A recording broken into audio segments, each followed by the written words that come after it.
Hey, aloha, and welcome to Embers Rising, where love meets business. I'm your host, Wendy Jae, and I'm super fired up you're with me today. And hey, hanging out next to me in my studio, I guess in our other studio, is my husband and business partner, David Tucker. Yeah, it's really not a studio. It's just the bedroom right next door, but we've turned them into studios. So aloha, everybody. Welcome to be Wendy Jae's co-partner, co-host. And before we get started, I just wanted to check in with ChatGPT. ChatGPT, what's the number one thing couples working together argue about?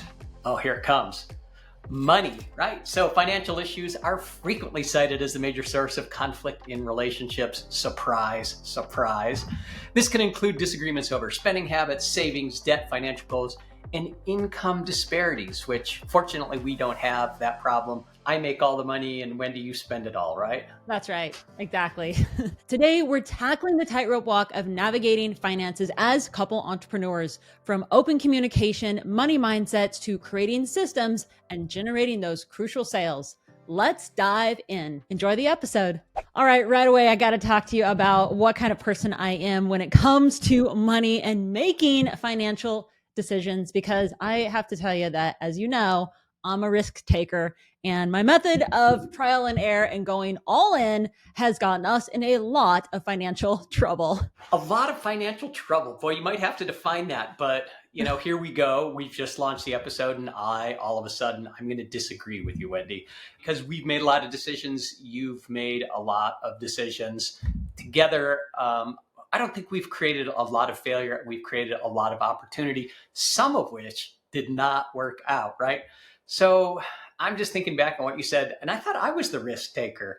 But I am remembering the High Performance Academy episode. So we might have to talk about that a little bit. Let's dive into that risk, because actually that had a positive financial outcome that we did not expect. It was a big financial risk, and we went all in and we came out of it still winning, actually, after that. Here's the setup, right? Wendy and I had just gotten together. I don't even think we were married yet.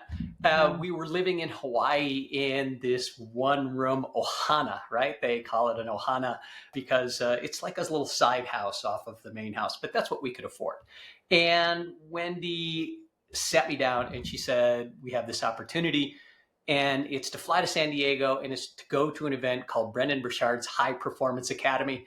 And the whole thing with flights and cost and so forth is going to be about $10,000, which at that point in time was probably everything we made in a month.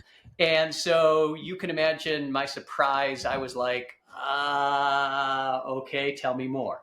Yeah. And I was all about the risk. I was thinking about networking, meeting people to help us scale, sharing our story, really just getting ourselves out there, getting us around a different group, because we're a little bit isolated in Maui at the time.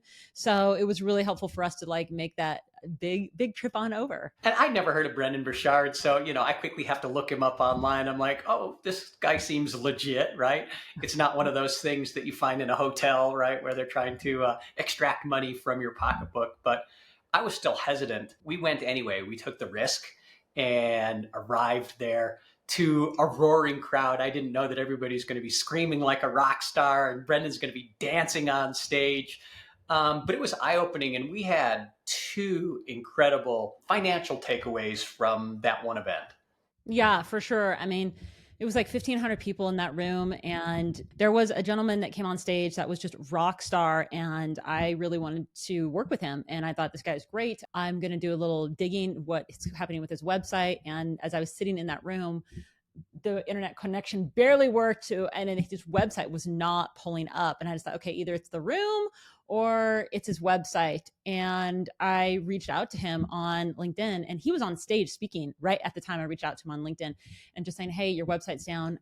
I can fix this very quickly. Do you want to connect?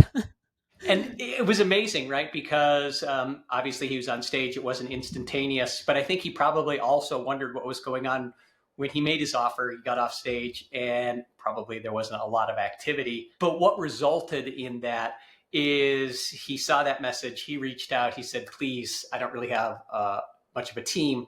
Help me out here. And that resulted in being one of our top tier clients, right? Because ultimately he said, if you can notice this and fix this so quickly, what else do you see, right? And that's how we got together with that individual. That has led to so many other relationships for both business, personal, and growth mindset. That's also where we end up meeting Dr. Daniel Amen. Yeah, absolutely. So Dr. Daniel Amen was speaking on stage, and that really resonated with us. Wendy's had some head injuries during her mountain bike pro career, and yeah, we wanted to look into getting that brain spec scan, and that ultimately led us to becoming certified brain health coaches, right? That's kind of a big leap, Wendy, right? Like from we saw a guy on stage to now, 120 hours of study later, we're brain health coaches. That was awesome. Yeah. Well, I just share that story because sometimes financial risks can lead to a positive outcome, even where, and it can also lead to a very bad outcome because we've definitely done risks where it just is not a great thing. But I think this kind of ties into kind of our first segment going into communication and talking about how important it is when you are making financial decisions as couple entrepreneurs, really having the open, honest communication, starting into that as and advocating the transparency with each other to have these discussions. From that one episode, now when we talk about events, we have a different mindset about it, right? And that's because our communication is really open and honest about these things. We know that for the most part, when we get involved, and now we're continuously like lifelong learners, we always have an event in our future. We're always working with a coach. We're always working on a course, and it's that open and honest dialogue that really gives you like this transparency and the honesty, especially in the space of financial discussions and decisions, which for some reason, right, like Chat GPT said, can be a friction point. And couples sometimes and business partners tend to just sort of bury that stuff down. What do you think, Wendy? When you two of you sit down to have those financial discussions, it's really important that you clear away the fear and the judgment together, because when one person's holding back, you really have no idea what that person's feeling about a decision that you're both about ready to make. And no matter how big or how small the decision is, I think both of you need validated on your feelings, and both of you need the space to be heard and listened to. So those are two things that Dave and I continue to work on to give each other that space. That has made it a lot easier for us to now set aside regular meeting times of financial discussion conversations where we have money talks and we look at current finances and future goals and where we're at and the concerns that we may have in a very non-confrontational manner, because it's now set up as a weekly kind of business meeting. Yeah, that's really a pro tip, right? Because when you're in business, and as a couple, like your time is strained, and things can sort of escalate and just go on and on and on if they don't get talked about. And that can have negative consequences, with a lot of things, especially when it comes to money. And so you really need to just set that time aside. You need to schedule time and say, this is our money conversation. And for us, what we do is we really check in on Monday morning, right? We open the books, we look at where we're at, where are the accounts at, receivables, sales, all those sorts of things. And I walk away just sort of with that peace of mind for the rest of the week that I know exactly where we're at. And so that has really worked for us. So make sure that when you get together and have the money talks, it's open, it's honest, it's transparent, and you're giving each other the space and without any judgment there. Dave and I also make a lot of decisions based off, and you should too, data. Data does drive the discussions. And do you want to emphasize on that, Dave? It's just anything around, money.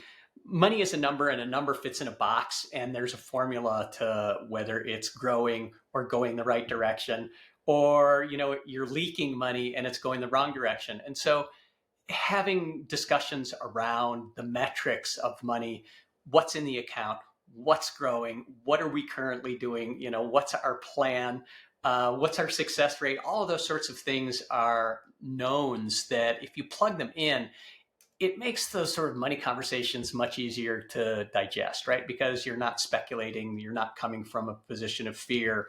It's like, this is the facts. and the facts lay out on a spreadsheet very, very quickly, right? Or a notebook, however you like to look at things. So in almost everything we do, if there is a data point, we bring it into the conversation and have the conversation around that. That's that pretty much sum it up? Or was that a long-winded answer? It is a long-winded answer, but I was just going to say this kind of approach when we're talking about data-driven decisions for finances, it avoids the emotional drive in the conversation and really focuses it in on the objective of the reality of the situation. So that is extremely helpful. So when we're talking about implementing this, you are now looking at the hardcore facts of your budgets, your bank statements, projections together. You're looking at the documents, your subscriptions, your memberships, where's everything going, what your client services are, or your tool, your services, your product. This really encourages overall the decisions based on data, not just the feelings or assumptions that you two might have as you're moving forward, or one of you might have moving forward. Last thing, when it comes to finances, you need to look at the past, and that's the metrics. And that's also presently where you're at, but you need to set goals, right? Collaboratively sitting down and aligning your goals in terms of money, how much work you're going to do, how much you project you're going to make, how much you're going to save, how much goes into retirement, where you spend on fun stuff and trips and things like that. All of those things, if you sort of lay them out, nobody feels slighted, right? Or nobody feels like their voice isn't heard. And often we hear from couples that are in business together, one person controls all the money, the other person sort of likes to put their head in the sand. And then interestingly enough, there's this dynamic where each person sort of feels a little bit of resentment. And over time, that resentment can build, right? And can really damage a relationship. And it's funny because the person with their head in the sand says, I don't know where the money's going, yet they're doing nothing toward it. And the person that is handling all the money says they don't help me do the things. So that's sort of, again, a long-winded answer for goal setting, but needs to be part of the conversation and communication. I think goal setting is like your marriage, and you're married for a reason, or you're together as partners for a reason. You have the same goal and you're running parallel. The same thing with your business or a business that you're about ready to start with each other. Really get nitty gritty on where you're driving your goals together. You don't want one person on this tangent over here, one person on this other financial goal, and you're not really putting the two together to really work towards a common objective. So the financial goals together is super important. Like David said, be in alignment as a partnership and extend this whole thing together and advocate for each other. That's really important, just like your marriage. So think of it like that. It does involve taking time and sitting down together to work on this. And for us, David and I, we are big Monday users, but whatever you use, we have a place where on our Monday, and we're talking about Monday.com, by the way, it's a project management tool, but we have a section in there called finances. And in there, we'll have a board just called, trips, events. We'll have, which is like personal stuff happening, or maybe there's business. We'll have tools, subscriptions, memberships. We're tracking everything constantly all the time in there, which is super helpful when we sit down, because we now have a place to look at physically of like where stuff is, or something we missed, or hey, downloaded this tool for a client of ours and forgot to tell you on my phone it cost this, so make sure you get it in there. That's why these goal setting and weekly meetings are so super important to go over the necessary items when you're talking about finances. But the way to track it and visualize it is so important together. And as a couple, just, in closing this part of the conversation out, you have an opportunity that's extraordinary compared to other business owners and business, relationships. Because as a couple, I like to say like two hearts, one fortune, because you can create really exponential growth because you're not just working 9 to 5, Monday through Friday. With work-life integration, you guys are always coming up when you work together with great ideas, things that you can do. And so I find that couples have like 4 or 5 times the output of 2 regular people that are working together. And when you're moving at that rate of speed forward and growing so quickly, communication is key, right? Because even if you're both just a little bit off course over time, you end up far away. So, with that said, let's jump into money mindset. Oh my gosh, money mindset. Everybody hears about money mindset too. And they're like, oh, I'm so sick of hearing about money mindset. And like, I don't even know how to even get started. But I think for us, we're going to share with you 3 tips of creating a different type of money mindset that you may not have heard of. Because when you think about being in business together, I really want to focus the money mindset on the business partnership that you two are working on together. Do you want to kick this off, David? Because this is so important. And I know money mindset just seems like this random word out there. And there's so many different types of money mindsets, but I really want to tailor this towards couple entrepreneurs, the business part, the finances side of what it takes to have this different type of money mindset. First of all, there's only 2 things you can do with money, and that may be surprising, but you can either spend it or you can invest it. And whether it's just sitting in your wallet, right? That's just cash that's invested in an empty space and it's not doing anything for you. Or you can invest it, in a savings account or real estate or whatever. That's really only 2 things that you can do with money. And so the first thing I want to say is, from an investment standpoint, invest in value creation, right? And a good example is what Wendy did when we were at that Brendan Burchard event, and she texted that guy. She was creating instant value to him in terms of what she was offering, right? She wasn't asking for, hey, if you pay me this, I'll fix your website. It was like, hey, get me access. I'll fix your website now. You'll be up and running. And hey, maybe we could have a conversation after that, right? And so that sort of thing, if you're always thinking in terms of creating value with your investment, whatever it is, your time, your money, your resources, you're always going to be sort of on the right side of growth, right? And that's where we all need to be.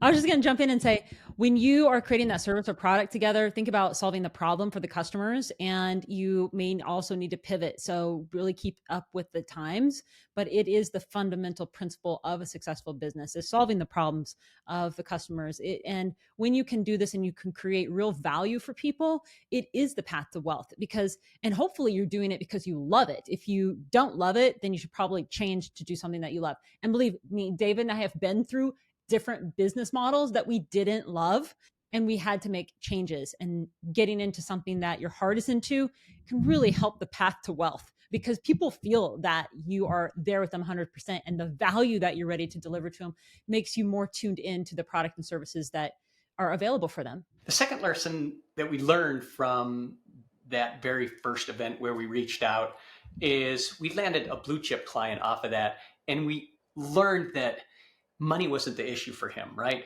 He only saw money as a tool. And so that's point number 2. And we had created instant value for him. He was like, what else can you do for us? And, we gave him a list. We ended up spending a week with him in Hawaii. He actually flew over and we had what we call a board meeting where we all get on our surfboards and paddle out, which was great fun, but it was a different mindset, right? We had never looked at it that way because we'd always sort of thought of money as like this thing that you got to hold on to. And literally, he taught us that it's a tool that you use to grow more money, more resources, more wealth, and more value creation, right? And that was just an interesting way for us to experience the world because we'd never seen that before. I agree with that 100%. Money is a tool, and don't think of it as the end goal. When money comes back into your business, how can you put it back out there and provide more value to your services, your products, to achieve the mission of your customers and yourself? So those 2 things are really important to remember. But yeah, money as a tool is great. I also want to jump into learning about money is a constant every day. We are constantly learning about money. It never goes away. It's so important to constantly be learning and reiterating the business that you have, adapting your business, especially if you're in the online world or you're running an app or a channel or some sort of service. So many of us make financial mistakes when we don't adapt our business and we're holding on to a past business model. And that does not help. You really have to level up. And also it can help to just reach out to your competitors. Pick up the phone. Don't be afraid. Connect with those people out there on LinkedIn, on social, and let them know what you're doing and see how maybe you can help them. Maybe they're oversaturated and they are going to provide you something. You never know how it's going to work out in relationships. But the point of this is always constantly learning and adapting, and reach out to people when you know that your business model may not be working or you're in a sticking spot of even scaling. So constantly be learning. Just to close that thought, I don't know for you, the listener, where you grew up in terms of money mindset and the learning and adaptation. Personally, I grew up in sort of this middle class where, I didn't have anything to want for, but we also weren't wealthy, right? And nowhere in my education was money mindset and investing taught to me. And so it didn't come naturally. And later in life, I realized that I had missed something, right? I had a lot of great things in my life, but one of them was not a lot of wealth. So we're playing a little bit of the catch up game too, because Wendy, I think you sort of came from a similar background. Yep, for sure. Oh my gosh, yeah. Money was just not a tool. It was, we were just spending, constantly spending. So I had no idea about money. Where I have really had to skill up in money. I'm still skilling up in money, but yeah, I do want to share a story though about when you have something in your business that's working and something new comes in, but what's something that thing is already working for a couple clients, it's on automation, it's working fantastic. Don't feel like you have to kill it.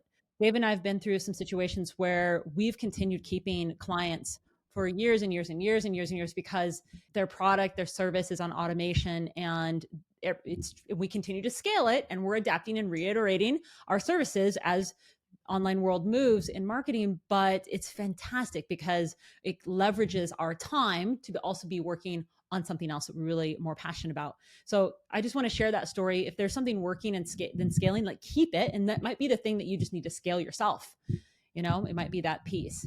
In life, there's always the sobs, right? Those shiny objects that appear on the horizon. We have diverted from our mission a couple of times because they were just so great. And some of them were really good opportunities. Some of them were learning opportunities, and some of them set us back. So we're just coming out of a setback that we had with relationship to that. So that's all I'll say about that.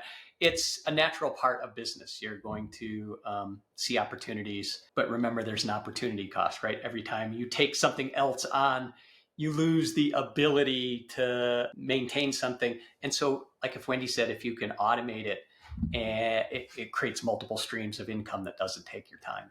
Yeah. Oh my gosh. Yeah. So cool. Let's dive into creating financial systems, because when we started, we didn't have any financial tracking systems. We didn't have financial tracking systems until we started getting the moment of scaling, where we wanted to scale and we really needed to make data-driven decisions, not just decisions on assumptions. So we added these systems to our business to help us get a bigger picture and make decisions again off the data.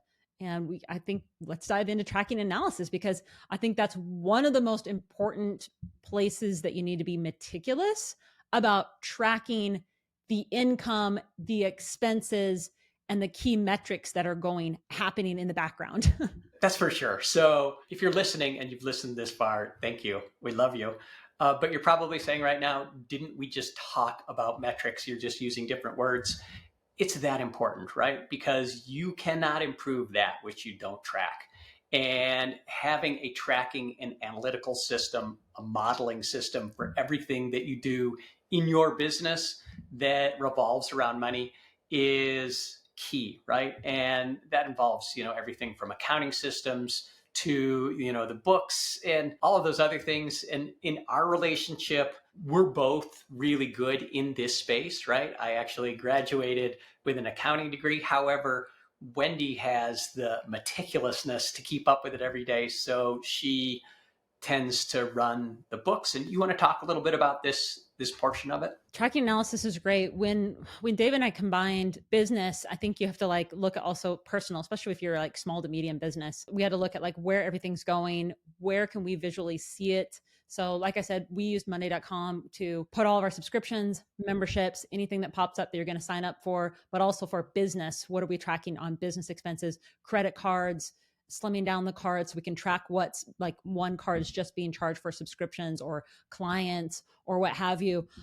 Then we also have a bookkeeper that we meet with every week. We go over the books, and it doesn't have to be every week, but looking at your financial statements, reviewing this on a weekly or monthly super important. We have hired a virtual bookkeeper, and then we also have an accountant that helps us. But just having those two pieces is a big piece off your plate where you can focus your partnership and your energy into the services and product that y'all are delivering. So, it's just important to take time to meet with the people that are helping you in those books. And if you don't, I'd really highly advise to try to have or hire a bookkeeper to help you, even if it's a virtual bookkeeper. There are low-cost bookkeepers that do a great job, and they've really helped us identify areas where we didn't see before in our books, or we needed a cost reduction, or we needed to budget here or there. We can assess the returns, but it kind of forces you to have that meeting with that person. So it forces you to look at the books too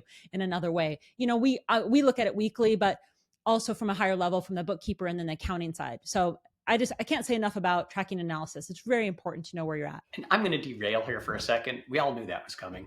First thing I want to say is we have a QuickBooks like platinum certified bookkeeper that's overseas, right?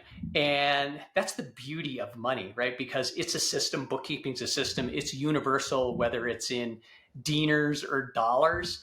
And the cost for someone at that expertise level is a fraction of what it would be if I hired them right next door. That's just the reality of it. So don't shy away from using foreign vendors that are certified. And we had our accountant review their work, and our bookkeeper's like, our accountant was like, where did you find this person? They're better than most of the people that submit to us through our other clients. The other thing I'm going to derail on here is I think Wendy has mentioned Monday.com several times. And we are not like paid affiliates for Monday.com. I don't know. Are we? We should be. I don't know. I don't think we are, but I'll have to go through our partnership. When Wendy and I first got together, I was an Evernote user. She was a Trello user. I didn't know what she was looking at. She didn't really want to use Evernote. And so eventually we managed to slowly merge into one system that has become primarily based in Monday.com. And that way we can share everything, right? We can share all of our notes. We can share all of our boards, all of our tracking. We can send messages in there, that hit our Slack. And so those two systems have been a gold mine for our relationship and our money mindset. Yeah, and one tip I want to share, when we were doing spreadsheets before, when we were tracking finances, one of the things I loved about moving to Monday are some of our tracking for subscriptions and memberships was that we could do a screenshot of whatever the account was and like pop it into the comments and then leave a message for each other. So each other like knew, something about it, or like, hey, this account needs canceled. And so we could also know that person's working on it. And there was a status there, where a lot of that you just didn't get on an Excel sheet. So it was just easier for us to manage where things are at and go through on a weekly basis. We have all of that in there. Plus you can add the URL. It's great. We can do a screenshot. I loved it. So still loving it. All right. We better move on here. And that is number 2 in creating financial systems is you need to create a system for investing back in your business, right? And I know that's going to be different if you're a brick and mortar business, a restaurant down the street and you're a couple together running that, versus like what we do. We're primarily in the content creation space, and we also have a digital marketing agency where, primarily the investment back into our business and into scaling is our own minds, right? Our own skills pay the bills, and then into tools that help automate things and make it easier to do more quicker so that you can, accomplish more in less time. And so that's how we think about investing back into the business. And ever since that one Brendan Burchard event, I'll never turn down an opportunity to go to another event where we'll learn more, right? We consider that not only investing in our business, but it is because we get to write it off on our taxes, right? Our next event, Wendy, is going to be in beautiful La Jolla, California. It's going to be Bo Eason's personal story power, right? Where we get to get up on stage and learn how to be on camera better. We learn how to be on stage better. And the people that work with us, get to go with us, and we got to have a fun time in La Jolla leveling up. How do you think about investing back into the business? And maybe you can talk a little bit about the systems around that. Yeah, when I think about investing back in business, I think about the profits of reinvesting back in your marketing, your hiring, your service, your product development. It might even be important to set a predetermined percentage for you and your partner of 20% that we reinvest back in the business each month or quarter. And then that way the budget can be allocated based on the growth plan that you have, targeting specific areas like your campaigns, your talent acquisitions, or the technology improvements that you need to make. I think that's really important. That's what I think about when I think investing back in your business. And I think in that conversation, people got to see how we come together and yet we're so different, right? Yeah, Because I totally. immediately go to, our growth. And you immediately go to the nuts and Structure. bolts of Yeah, actually the totally. structure. And that's why, you're really our operations person here. Like, I don't want to touch that with a 10-foot pole. You're so good at it. And for me, I just always have that sort of marketing ideation mindset. And that's the beautiful thing, right? Like, as long as we're communicating on those things, we're not going off on our own roads. So thank you for that, babe. I love you. Great. Well, let's talk about planning for the long term, because that is another approach that we have for this section. And I do think you have to think about long term perspective. It extends into your money management. And when you have a system that involves planning for the future, for your financial needs, and setting aside money for long-term goals and unexpected expenses, it's very important that you implement that. And maybe, Dave, you want to talk a little bit about separate savings, investment accounts, for business expansion, emergency funds, retirement. Right. As a couple, you are planning for the long term, right? And I hope you are, because any other mindset that you have is going to not serve you in the long term. We talked about Bo Eason a second ago, and he has a great saying: there is no plan B for your A game, right? And so when it comes to planning, you need to obviously have redundancies, but you need to approach your business with this long-term perspective. And this might involve setting up, for us, separate accounts for different silos of our money: investment, expenses, spending, fun, savings, an emergency fund, those sorts of things. Yeah, that's really what I want to say about that, because there's so many things that you can talk about when you're talking about long-term goals and planning. So just make sure it's in your conversation, that you have a plan or you're working towards it, and you have a system that involves the planning part. That's the most important, is the system for extending your money management. Let's jump into Dave's favorite, because it's generating sales, and you cannot have a business without generating sales. That's important, or you don't have a business. Oh, And funny. Everybody's saying, I knew he was going to be good at something, I knew it's going to be right? a business, right? And so, So yeah, so let's, where Wendy excels is in the operations. The thing that I love is the sales process, right? And you can't have a conversation around money if you're not talking about where does money come from, right? And it can be different for a lot of people, but for a business owner, and that's primarily what we're talking about in this series, is people that are couples, that are entrepreneurs, that are working together. You got to generate more money. You got to generate sales. And we very much like to take that Alex Hermosi style. We use him as our North Star. And that is, you're always creating value. You create value first in every single thing that you do. If you do that correctly, and if you haven't read $100 million offers or $100 million leads, that should be the next thing you do after this podcast. You'll never be in a position or a want for more sales, because people will always be coming back to you because they trust you. Value equals trust. mistakes can be made 100%, but trust should never be broken. And David's talking about up leveling your value, making sure that the value that you have is so valuable that it becomes irresistible to your service, your client, and you now are creating everything that you have for potential customers to refer to you. You're solving their problem, you're helping them achieve a goal. This now is building that big trust piece, and builds your sales. So be the expert in the space that builds the sale, but offer enough value that they are overwhelmed with the amount of value. Which is actually what Dave and I did when we had two travel marketing agencies. We completely over delivered on everything we could to provide as much value as possible. Yeah, and I was just going to point out, historically for us, sales have seemed like they come very easy, right? And that's because so much of our business is referral driven. And I'm partners with another agency, digital marketing agency out of San Diego. We were just looking at that agency, its clients, and we have 20 of them right now that have actually left, right? They actually left the business at one point and went to work with someone else for whatever reasons, right?